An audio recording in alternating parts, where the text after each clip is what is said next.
పోయిన వారం మనం ధ్యానం చేసుకున్నాం. ప్రజలందరూ గుమిగూడారు, అబద్ధ ప్రవక్తలందరూ గుమిగూడారు. దేవుని సేవకునికి అబద్ధ ప్రవక్తలకి మధ్య ఒక పోరాటం జరిగింది, ఒక యుద్ధం జరిగింది, ఒక ఒప్పందం జరిగింది.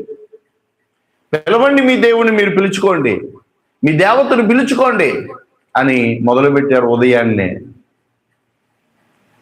కట్టెలు పెట్టారు, కట్టెల మీద దహింపబడిన ఏమంటారు కళేబరాన్ని పెట్టారు. వాళ్ళు మొదలు పెట్టారు, బయలా మా ప్రార్థన ఆలకించారు. ఉదయం అయిపోయింది, బ్రేక్ఫాస్ట్ టైం అయిపోయింది. దైవజనుడు వచ్చి, ఏంటి ఇంకా రాలేదా మీ దేవుడు అని అడిగాడు, వెళ్ళిపోయాడు. మళ్ళీ మధ్యాహ్నం అయింది, మధ్యాహ్నానికి వచ్చాడు, మళ్ళీ అడుగుతున్నాడు, ఏంటి ఇంకా రాలేదు మీ దేవుడు? పొద్దు నుంచి మొదలు పెడతారుగా, ఎంతసేపు ప్రార్థన చేశారుగా, ఇంకా రాలేదు మీ దేవుడు? గట్టిగా పిలవండి, దారిలో ఉన్నాడేమో, గట్టిగా పిలవండి అని అన్నాడు. మళ్ళీ కొంచెంసేపు ఆగి వచ్చాడు, ఇంకా రాలేదా, ఇంకా రాలేదా, పిలవండి, ఒక నిద్రపోతున్నాడేమో, కొంప తీసి లేపండి, గట్టిగా లేపండి అని అన్నాడు.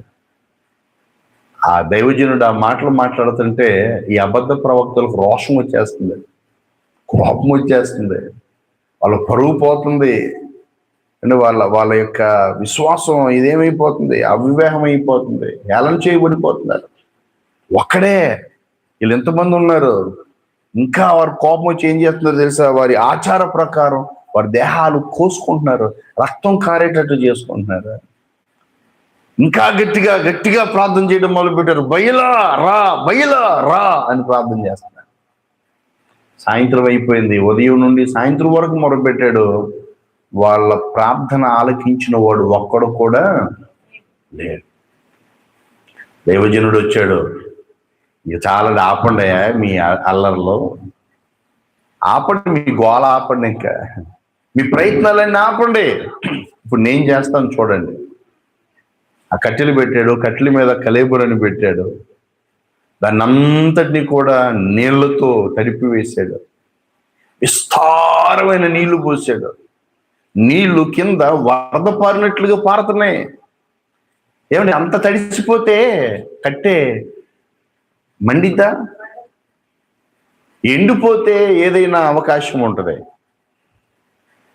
అంత తడిచిపోతే, నీళ్ళల్లో తడిచిపోతే ఎక్కడ ఉంటుంది? లేదు. దైవజనుడు వచ్చాడు, ప్రార్థన చేస్తాడు, దేవా